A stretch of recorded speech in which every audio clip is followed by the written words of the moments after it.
Mas nidaghan pa ang ihap sa atong mga katawhan nga biktima sa nahitabong sunog kagahapong adlaw, November 17, 2024 sa taknang oras alas 3 sa kahaponon. Base na kini sa nahitabong sunog kagahapong adlaw, ang maningkabat og 206 ka mga pamilya ang nidangop diri sa atong evacuation center aron sa pagpangayo og tabang sa atong gobyerno. Aduna kitay nahinabi usa ka biktima nga mao si Lorely Herrera, usa ka biktima sa nahitabong sunog kagahapong adlaw dito sa San Lazaro, Lapasan, sakop ni itong dakbayan. Okay. Hello ma'am, good morning. Unsa atong pangalan ma'am? Good morning po sir. Ako si Lorely Herrera po. Okay, taga asa tuod ta ma'am? Taga Zone 3 San Lazaro. So apil gyud ka sa nahimong nasunugan kagahapon ma'am, no? So unsa may atong na-recover ma'am nga mga gamit sa nahitabong sunog sa San Lazaro? Sorry sir, kanira yun ang akong gihawiran. Moro sa akong nadala. Ang cellphone ra yun. Kaya ining kalit naman yun o bulusok ang kalayo. Kusog na yun isang ata namin na. Wala namin tayo magkuha sa among mga gamit. Kaya kalit naman siya. Pag ikaw pag-anan ako, kaana-anak, tuyok naman ang kalayo. Aso na kaayo. Sundagan na lang din sa akong anak. So wala ba kay nahibawan ma'am nga unsa gyud nahimong hinungdan sa maong sunog? According sa akong nadunggan, di ka daw ilang kampilan nga malay. Kanang nara dito dapat sa may tindahan. Tapos, mumura-tura sa kunay balo kung sa hinungdan, tinuod pa sa mga kwan, dili man natuod ba, may bawan sir kung sa gyud ang hinungdan yung tinuod, dili ta makaistorya og patapos sir ba. Kay wala ta kay balo sa gyud ang tinuod, mas may na lang nang ibahatag na lang nato sa nag-investigar para sakto gyud ang detalye. Okay, ma'am, kumusta man ang atong kuan karon ma'am? Unsa may atong nadawat nga mga ayuhan gikan sa atong gobyerno, gikan sa nahitabong sunog kagahapon sa inyo? So far, kagabi sir, first yun, i-validate din nila, ipanglista mong mga ngalan, tapos tagaan niyo panihapon. Then, wala to na, nag-partial man silang panghatag sa mga kauban namo din. Actually, kami wala pa gini nadawatan, kaya dili man igo ang number sa ilang mga ihatag ng mga kaldero, banig, tapos apple, ay gamay ng mga plato mo, katong murag na ay kit sa mga essential needs siguro to. Pero super ma'am, sa inyo ang pamilya, safety ba pod ma'am nga wala ba'y nahimong mga kakulian sulod sa nahitabong sunog ma'am? Okay ra ba ang imong pamilya? So far, salamat sa Ginoo sir nga wala gyud na disgrasya sa among tulo. Akong bana, akong anak. Then, pero ang problema lang gid sir, bisag isa nga sige na wagit minapudyo tungod sa kalit nga hitabo. So tapat lawas sa gid mo karon ma'am. Tawas sa gid sir. So ma'am, ato na lang dugang ikawahag ma'am sa atong katawhan ma'am. Ingon man sa atong mga kadagkuan nga na minaw karon, unsa may atong ikawahag kanila regarding na pud sa inyong mga panginahanglanon. Ako brutal pangayo lang gid sir. Kanang tabang sa kanang mga katawhan galing kay kasi sunugan mi bisag kampay bisag isa kasi nila wagit mi na daw kung sa kampalit sa kalayo. Amo na lang siguro amo ginabuhi nag-trap na gyud ta sir galing kamot na lang gyud nga maguba na mo tong tapis sa loyo aron makagini ang dala na pumunta sa kalayo. Muna ipangyan ako sa magtuwa kanaganan nga ano na malungkot kasi ngayon pa sa inyo tamang malungkot sa inyo kasi kita panagaan mga kakipunta kaya nag-isigin sa mga ganun sila nag-isigin sa ulam ito parang sa among mga balay namin ang mga panigkamot kaya nahulog sa isa na maminugtawala. Sige ma'am, sila pa kayo doon kayo kasulti ma'am.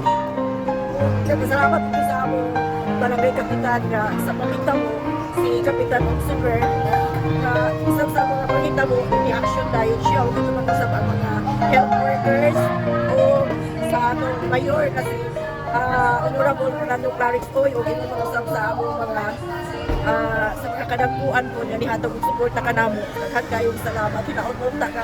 Magpadayon ang ilang suporta ka namo. Samtang kami ako kami sa crisis mo panahon. Hinaunta ka hindi kami pasagdan sa among mga buwa, sa mga labaw na mga leader dito sa among lugar. Makabalong kami ang balik sa among mga pag-anak. Kami sikar.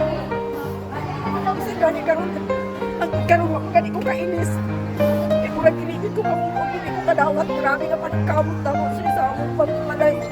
Halos kada simana hindi na ganini halos ko ka magpalit og dami ka sudan kay para na gyud namo mabarong balik ang among balay. Actually ikaduha na gyud namo nga ko masasunog siya last 2024 nasunog pud mi ang tibok na sa nasunog. Pero nga naman kami nangagi kay nakadala-dala pa mi atong mga gamit kay layo-layo na to sunog nakabantay ni ang ganon yun sir kay dukol na yun sa mua. Wala na yun ni tayo magkuha sa among banda ang kusina. Sige, sige ma'am. Salamat kayo ma'am, salamat. Og mao kadto ang atong nahinabi karong adlaw si Ma'am Lorely Herrera kundiin usa sa mga nahimong biktima sa nahitabong sunog kagahapon adlaw November 17, 2024 ngadto na sa lugar sa Sitio San Lazaro, Lapasan, sakop ni Niado kong Dakbayan. Taliwala pa man sa nahitabong kakulian sa atong katawhan. Aduna usab andam kanunay nga nagpaluyo sa mga katawhan nga nahitabuan gid mismo sa maong sunog mga kaigsuunan ko no. So sama na lang aning atong barangay gipanguluhan sa atong barangay kapitan. Kundi wala gyud nagpasagad no. Iya gyud dayon gihimo anog aksyon ang nahitabong kakulian nga nahitabo sa iyang barangay. Napahigayon dayon kini o usa ka evacuation center kundi diha gipahigayon sa Lapasan 1 sakop sa barangay Lapasan. Aduna pud tay mga ning sakupan sa kauluhan sama ning sa CSWD nga mao gyud ni pasiuna sa pagtabang sa atong katawhan labi na gyud sa katong mga nanginahanglan. Atong makauban karon si Ma'am Salome Agabi, usa ka team coordinator sa Child Development Teacher sa CSWD. Ma'am, kumusta po ang atong mga sitwasyon diri karon sa mga biktima sa nasunugan ma'am dito sa San Lazaro, Lapasan? Sa maing buntag po sa tanan sir no, ilabi na sa inyo ha. So thank you kaayo karong gigayon na interview taas. Atong makita na sitwasyon karon sir, mo di siyang pinakadaghan nga nasunugan sa barangay Lapasan, sa Zone 3 sa San Lazaro, Lapasan. Ma'am, ba tay information or listing sa nahitabong mga biktima sa mga nasunugan ma'am? So as of karong orasa sir, aduna kitay 200 affected family, 206 families ang ato ang na-intake. Pero makita nato karon sir nga ubay-ubay pagyud ang nagpa-intake sa karong buntag kay 6 ka gabi daw ang uban nangita pa sila og asa din sila makakalhin nga ang ila ang mga pamilya ma-safety. Kay makita nato diri duha na taga area karon sir Santo Niño covered court and dinhi sa Lapas Uno covered court. So tungod sa kaubay-ubay gyud nila di only mo nang 206 ka family and then aduna tay kuan ka individual nato as of today is 621 sir. So nadungagan pa gyud karong buntaga kay daghan pa gyud nagpa-intake apas. So ma'am, ato na lang dugang kapanawagan ma'am sa atong mga katawhan labi na gyud katong mga anaagid sa biktima sa nasunugan kagahapon adlaw. So kami inubanan sa amo ang unong barangay Kapitan Julito Iglet Oximer. So as of unit head sa CDT ako ang gitagaan og tahas karon nga mag-intake me, mag-facilitate me, magtabang me unsay mga gipanginahanglan sa tanan ato ang mga kaigsuonan nga nasunugan dinhi sa barangay Lapasan. So ako kapanawagan ko sa tanang pamilya nga katong wala pa na intake, magpa-intake na sila sir kay until karon ra gyud gihapon mag-cut off para ugma buntag matuan na gyud sila sa team CS community sa area for validation, final validation. Okay, sige ma'am. Wala na kailangan kadugang ma'am. Sinapa ma'am? Ang kuan na katong salamat kaayo sa mga donations o mga pagkagana sa mga kauban nato nga mga nasunugan dinhi sa barangay Lapasan. Salamat kaayo. Okay. Ug maupod kadto si Ma'am Salome Agabi atong nahinabi usa ka team leader sa Child Development Teachers sa CSWD. Ug dugang pa karon mga kaigsunan. Pakyas kita sa pakighinabi sa mismong kapitan diya sa barangay Lapasan. Apan adunay usa ka kapitan nga nimbisita diha sa barangay Lapasan. Usa siya ka kapitan sa barangay Agusan kundiin mihatod pud siya og kanang suporta diha sa mga katawhan nato nga nasunugan. Atong hinabion si Kapitan Andrew Milyesa usa ka barangay kapitan sa barangay Agusan. Atong makauban karon si Kapitan Andrew Milyesa sa barangay Agusan no. So ana siya karon diri as covered court sa Lapas Uno kundiin naa dinhi gipahigayon karon ang pag atiman sa mga biktima sa nasunugan kagahapon sa Zone 3 San Lazaro sa kanila natong Dakbayan. So Unsay atong mga lakang ginahimo karon kap sa imong pagbisita diri karon sa Barangay Lapasan? So far no, niata karon din aron at least nga makatanaw pa kung unsa gyud immediate nga kinahanglanon kay sa Kusog Cagayan kay ka Attorney Mandig labi na nga tagalapasan ko si Attorney Mandig nanawag sa kuha kung pwede bang mahapitan sa nako kay mag-meeting man pud mi karon kung unsa pa atong ang Kusog Cagayan unsay kaayuda para labi na gyud nga ang na biktima karon nga tagalapasan in which nasa si Attorney Mandig sa Lapasan Kapuyo. So iyang ipa-check sa ato dinhi karon gikan pud ko nag-celebrar sa akong BCPC nga Children's Month karon. So ani hapit ko dinhi ang masiguro nato kung unsay diretsong mahatag nato sa mga tao nga labi na katong sunugan nga mahatag dayon nato nga immediate. So far ang gikinahanglan karon is tubig. So in due time mga siguro sa kaoras gikan karon makapadala na tayo diretsong tubig para magamit po mainom. So ato nang tanawon kay isa sa ato gipangutana karon kay hygiene kit po. So 800 di ka individual. 860 ka individual, so daghan gyud ni. So atong pangitaan gyud ug unsa gyud ang matabang sa Kusog Cagayan para sa nagpakabanang Cagayanon para labi na gyud ani mga biktima sa sunog dinhi karon sa Lapasan.